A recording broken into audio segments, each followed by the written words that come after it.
Yeah. Go. A good Chodesh to one and all. A good month. We begin today the month of Elul. And we add a prayer. Of course, Rosh Chodesh itself, we add prayers. And we add the prayer LaDavid by Shachris and Mincha. Tomorrow we will hear the shofar. Today we practice for the shofar. Yeah. You know why we blow shofar? Because shofar, so good.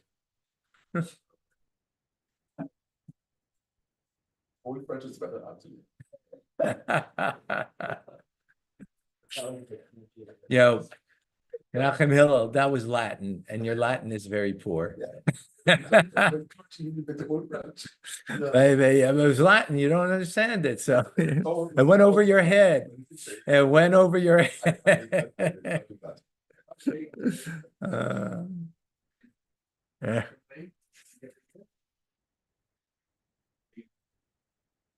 He's not going there. Okay, David, sit down. It's Tanya time.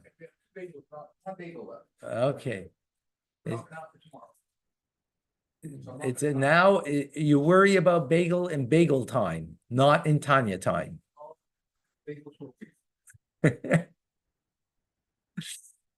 Just worry about the hole in the bagel.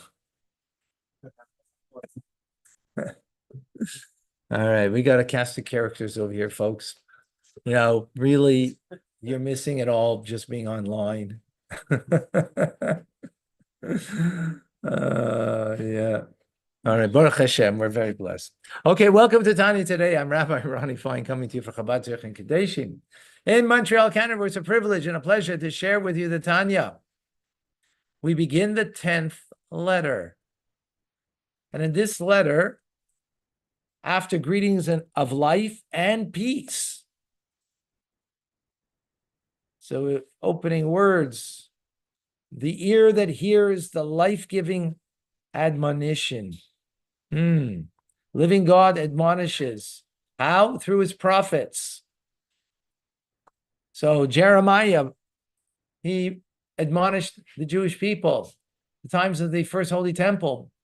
And as a matter of fact, the Book of Lamentations, we have from him, which is, right, the rebuke of the Jewish people. Oh, that we read on Tisha B'Av, which is very horrible, painful. Very rough. Yeah. So he says, Chazdei Hashem ki lo tamnu. The kindnesses of God have surely not ended, even though it felt like it ended then, right? With the destruction of the first Holy Temple in the 6th century before the Common Era. But the word over here is, it's interesting, lo tamnu. It should have said lo tamu for those who who learned sharashim and learned prefix and suffixes, right? So it should have been tamu, not tamnu, because tamnu means that we didn't end. Means we didn't end. So what does that mean? That we didn't end. So meaning in the sense that we weren't fitting, yet God's kindnesses didn't end. We're going to come back to this phrase later, but it's a springboard for the Alter Rebbe to say that based on the Zohar, that is chesed v'is chesed, there's two types of kindness from God. There is chesed olam, which is a olam meaning world-like form of kindness, which is a limiting kind of God's kindness, right? That is bound. And then there is chesed, rav chesed, chesed law, a higher form, a supernal form of kindness, which is rav chesed, which is limitless form of giving, boundless. Okay. First, we're going to go into the bound, the one that's bound, a kind of God's kindness. And he's going to explain as follows. So it's well known that Torah is called oiz, strength, right? It's strength. That's how we get our strength, by the way. We don't get our strength because we carry an Uzi or because we've got F-16 fighters. Torah is our strength. That's our strength, right? Strength to lose Torah. Yeah.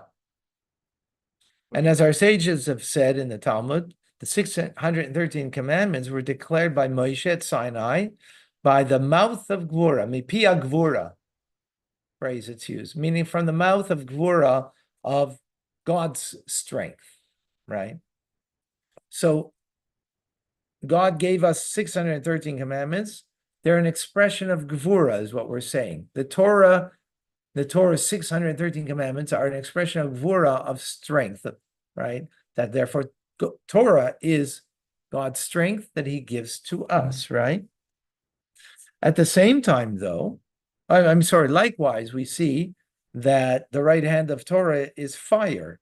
Fire is also an expression of strength, right? Fire is very powerful. It's a destructive strength, but it's also a very, when you harness fire, it also becomes also something very powerful that can, do great things when you harness the fire, right? So it's also the idea of strength. Now, we need to understand what this means because it says the right hand of God is fire. What's right hand, though? Judgment? No, kindness. Kindness. So we have a kind of a contradiction over here, right? Right. Kindness and fire, two opposite ideas, right? Where would focus on? Huh?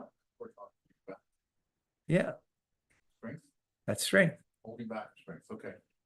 Thank you. Right. When we can bite our tongue and not speak when we shouldn't, that takes inner strength. Yeah, that's. That takes inner strength, right? So that's but the problem is, or the challenge, the difficulty over here is that we just said that the fire is the expression of the right hand of God. Again, metaphorically, right? How do we understand that? So the answer is Torah is in fact, first and foremost, God's kindness, right? What does it mean it's God's kindness?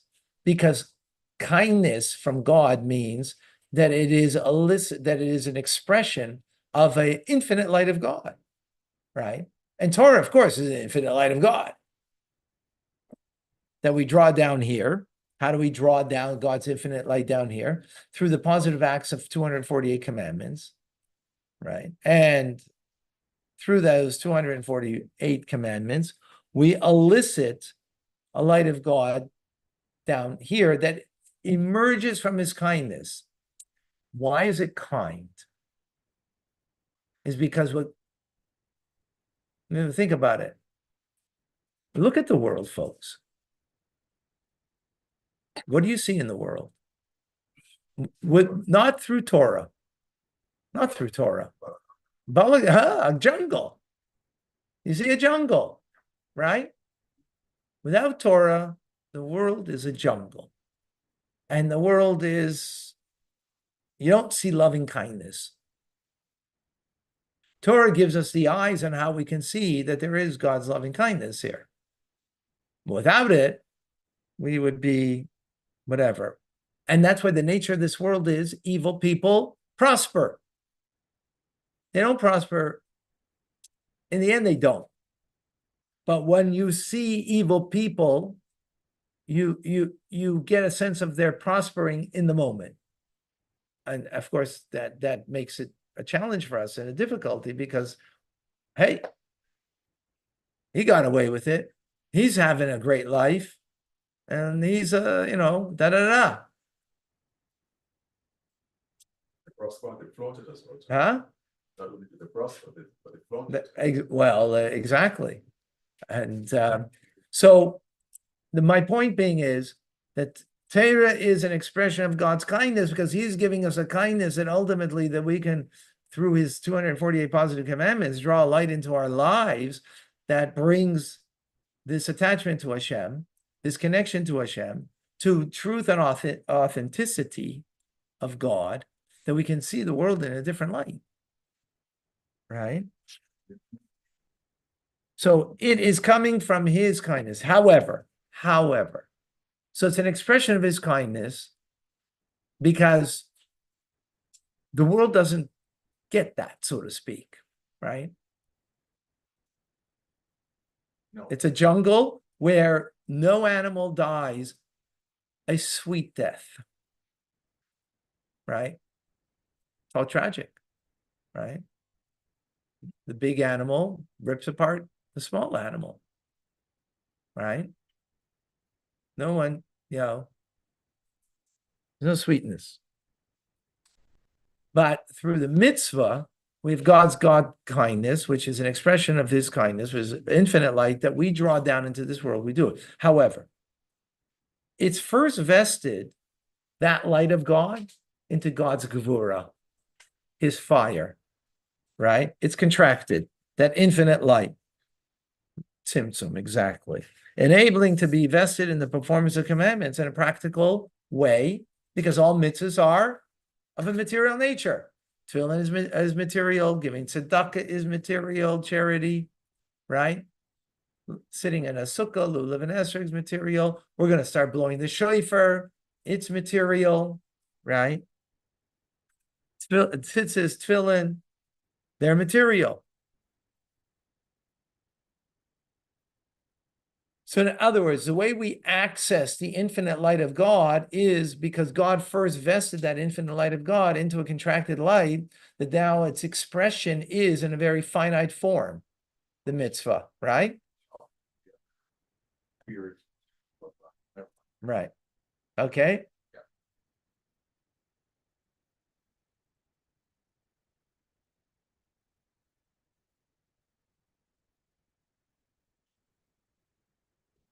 And the experience we have with God in the act of the mitzvah is also limited in measure.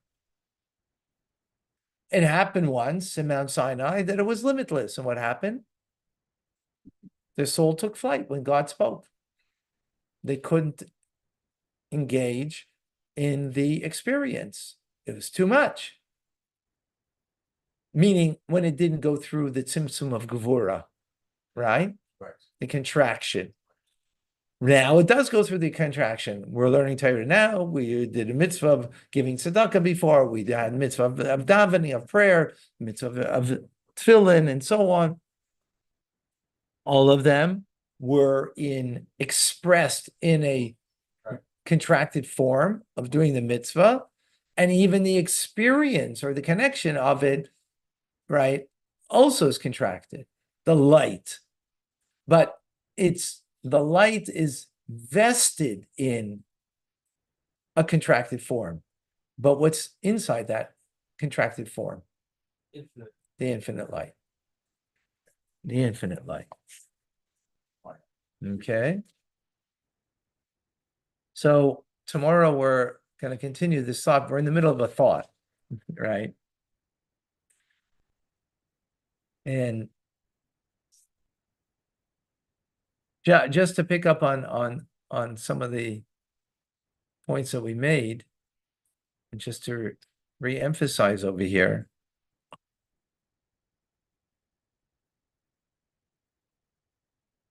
that Torah is God's strength that he gave to us, that it's our strength. There's something that's going on in Eretz Israel now, in the land of Israel, a war. And it's very important to know that war, we're so focused, I'm focused on, what the IDF is doing, right? I try not to watch the videos, I don't need to watch their battles. To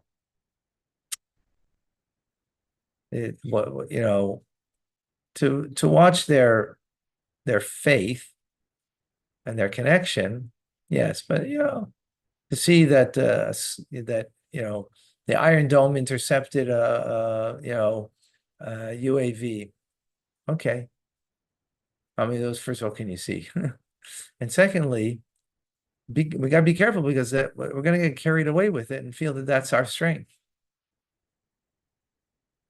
Because, that's what you visually see. But it's not our strength. Our strength is Torah. And therefore, it's so important in the land of Israel that there are people who are learning Torah there and not being drafted into the army if they're really learning Torah.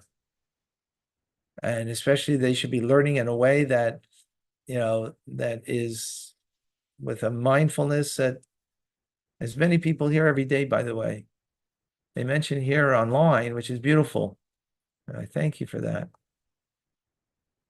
You mentioned a hostage, or you mentioned you're learning for, for whether it's a hostage or whether it's for the IDF, whatever it is.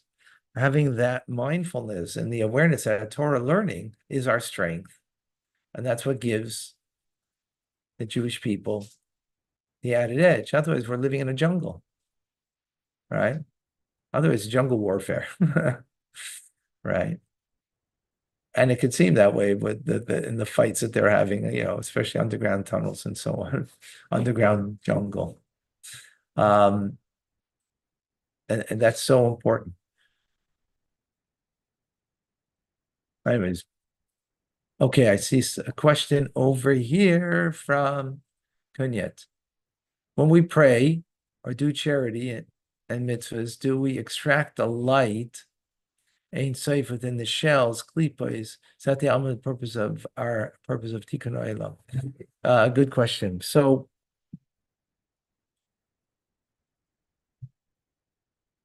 Tikkun Olam means to fix the world. Fix the world is, like you said, about klipa, right? The vitality of this world is klipa. So, when you study Torah in a manner that you are clarifying something that has hitherto been in klipa, so that's one form of learning, right? In other words, let's say there's a halachic question that you have, right? You're not certain about the way your house is situated, where the mezuzah goes, right? Most things are simple, but sometimes it could be a little more complicated, right? So the answer is in klipa and needs to be removed from klipa. If it's right, the Torah judgment, if it's something that for the most part, again, not, or the example that I give is, well, I've given the example in the past of electricity. When electricity came to the world, or was discovered rather, right? Now the question was, how do we understand electricity from the Torah perspective? Right? So the understanding of it was in klipa. It was a shell that had to be broken up, open, in order to give an understanding on how it applies to Shabbos and holidays, right? But for the most part, the Torah that we're learning is not in klipa, like what we're learning here. It's openly revealed. And by our learning, what we're doing is bringing the light of God down into this world, into a place of klipa, right? It's not coming from klipa, it's coming from God's holiness. And we are bringing it into this world to transform, the materiality of this world. That's why the mitzvahs are done with a material object. So you're transforming it. How you can transform it? Because when you think about it, there's nothing in this world, and this is so important. There's nothing in this world, that is, you can add to it or subtract to it from it. E equals mc squared, meaning you could change its form from energy to matter, from matter to energy, but you're not adding anything, you're not subtracting anything in this world, except when you do a mitzvah. Because then God's kindness, this is his kindness, that you are now taking from his divine attribute of kindness that is of that reflects the infinite of Hashem, and you're drawing that into this world. You're drawing it into this world, though, in a manner that is Chodesh Tov, Machar. Right? You're drawing it into this world in a way that you're actually bringing new light, therefore new life, new divine energy into this world that wasn't there before. That's what, we don't see that with our physical eyes. That's our belief. That's what the teachings are teaching us here. Right? We don't see that. So we got to learn and we got to incorporate it and think about this, meditate upon it in order that it should become real for us. Because, what's the big deal if you're going to see another Jew and put on tefillin with him? Now, if he would put on tefillin and he's going to become observant Jew, so I got something. Look, we got another observant Jew. Well, what do you get from one mitzvah? From one mitzvah, you get the infinite light of God that is introduced into this world. Now, that could even tip the scales and maybe bring redemption, that one act, right? We don't know. But one thing for sure you do know is that you're bringing the infinite light of God into this world through that one act. Right? Daphne and Yesem have questions. Okay, let's find them. Yesem, what is klipa? Klipa is a shell. Thank you. Sorry, I'm speaking in a language that many of you know, because many of you come every day, so you know it. But some of you don't, so it's not fair. I need to translate. So klipa means a shell that covers over on the light of God. When you do a mitzvah, that's direct connection to the holiness of God, which means the light of God that is beyond this world, that you're bringing into this world. Klipa is where it's covered over. So, for example, a hide of an animal, or an animal, it gives it vitality through klipa. It's not holiness, right? Likewise, our even kosher breakfast also is not holiness.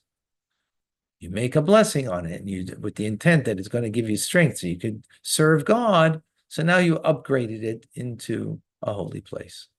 So would you say, for instance, like if you turned on a light so that you could learn Torah, that by using the electricity for a holy purpose, you're removing it from the klipa and you're like taking Absolutely. Same thing if you eat for your substance, so you can eat strong enough to study and learn. Yeah, exactly. Yep. Because it's all a means to the mitzvah. So Daphne has a very, very important question. Is the IDF doing a sort of a mitzvah? They're not doing sort of a mitzvah. They're doing a huge mitzvah. Is the IDF doing a sort of mitzvah? So I'm saying to Daphne, they're not doing a sort of mitzvah. They're doing a huge mitzvah. Huge mitzvah of protecting Jewish lives and all human lives, right? Because there's not just Jewish lives in Israel that they're protecting other lives too, right? So that's a huge mitzvah. And their mitzvah is even to the point of self-sacrifice, that they're ready to put their lives on the line for the protection, right? That's a huge thing.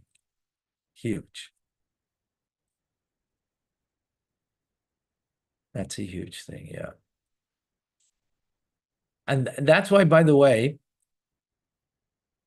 and this is important, a lot of people in Israel, unfortunately, feel that if a yeshiva student is studying Torah, like, hey, why are you doing that when others are putting their lives on the line? So if the yeshiva student is not serious about their learning Torah, and they're just using it as an excuse not to fight, then no, they need to fight. They need to fight and put their life on the line. Absolutely. But if they're serious about their learning of Torah, so this is really important. This is a point I mentioned before, but it needs to be reiterated. Those who are studying Torah have to recognize that they're the source of the strength of the Jewish people. And if they don't study seriously, earnestly, right, and what they're supposed to, there's a kind of responsibility you have for what's going on the front lines. And I don't, I mean that. Actually, It's difficult. the Rebbe said that. I'm just repeating what the Rebbe said. They're resented. Huh? They're resented. Right, but that's a mistake they're making. Because unfortunately, people have lost what means the faith in Jewish teachings. They've lost it. And I'm not pointing a finger to blame anybody, but think about it for a moment. Think about it for a moment. You're fighting a war against, don't put down animals. That's not nice. Why you put down animals to call them animals? Oh, you're right. Yeah. Thank you. Why would they're savages, Thank right? you. But not That's animals, a good point. right? Yeah. That's a put down to animals to call them animals. Animals are doing what God meant them to do. They're not, right? So I get it. You're fighting against savages who have a death culture that is more important than life. And in death, take as many innocent lives as you can. And you have to fight that. And you see that. And, what you do see is that when you shoot from the gun or from the tank and you eliminated evil, well, that's what it's all about. Yeah, on the surface, but don't be surface people. Understand that there's something greater here, right? There's something greater here, that we are a people that Torah and mitzvahs is our strength. So the study of Torah and the doing of the mitzvahs is our strength, to give that to the IDF, that they should be safe, that they should do what they got to do. And it's hard for someone maybe to see that when they're seeing carnage around them, and they seeing that, when you shoot from a tank and destroy a room in a building that had 6 terrorists there. So, that's what you see and that's what you live with. But that's not the Jewish people. God forbid. And that's what we're learning over here, to give us that strength. Torah is our strength. Do you agree with the Haredim not enlisting the IDF? So I agree with the Rebbe said it. It's not me. They're very clear. I'll put up I put up on the WhatsApp actually of Chabad Zichron. I'll put it up elsewhere of what the Rebbe spoke very clearly, and how important is the yeshiva students learning. We're yeshiva students right here, right? We're yeshiva students. Yes. But in terms of breaking different elements of the world out of Klipa, how like far removed can it get? Like, for instance, if you have someone who like completely is not observant whatsoever, but at like one point in their life they put on tefillin, like at age 50, and then when they were like 10, they ate an apple, and like because they ate an apple, like because they're like No, that's not No. It has to be like more Yeah, direct. because you have to have intent for it. Okay, so you can't just turn on. Let's say when you put on tefillin, Yeah. you're doing God's mitzvah, sufficient. When you're eating an apple, and you didn't say a bracha, and you didn't do it with the intent that it should be elevated, right? There was no mindfulness to it, so the elevation of that is not really happening. Not in a real way, at least. Okay, so the act has to be specifically. Yeah, but that's the preparatory act, as opposed to the mitzvah act. Yeah, the mitzvah. The mitzvah act. Because that is God's thing. The apple is my thing. Yeah. So if I'm not putting my intent in the apple, so then what have I given to it? Nothing. No. But when I do God's thing, Well, it's inherently his thing. Apple is inherently my thing. I want an apple. Yeah. I don't want tefillin. I don't want tefillin. The only reason I want tefillin is because it's God's thing. But otherwise, why would you want tefillin? Yeah. Right? Apple you want, right? Nice clothing you want, Yeah. a home you want. Okay, so now make that God's home. Yeah. But that's if you don't have intent for it, then what did you do? Yeah. Kunyat. We say that tshuva is higher than being righteous in the matter. How does that in our discussion here that we process of bringing light differs from being righteous? It's not in our discussion over here, the truth is. So it just, it's a greater light because you're touching the core of God instead of what God just wants. Okay, amazing discussion over here. Okay, we're going to go into Rambam now. I'm Rabbi Ronnie Fine, coming to you for Chabad Zich and Kadesh, Montreal, Canada. It's a privilege and a pleasure to share with you, Tanya. Have an amazing day to be continued. And please join us for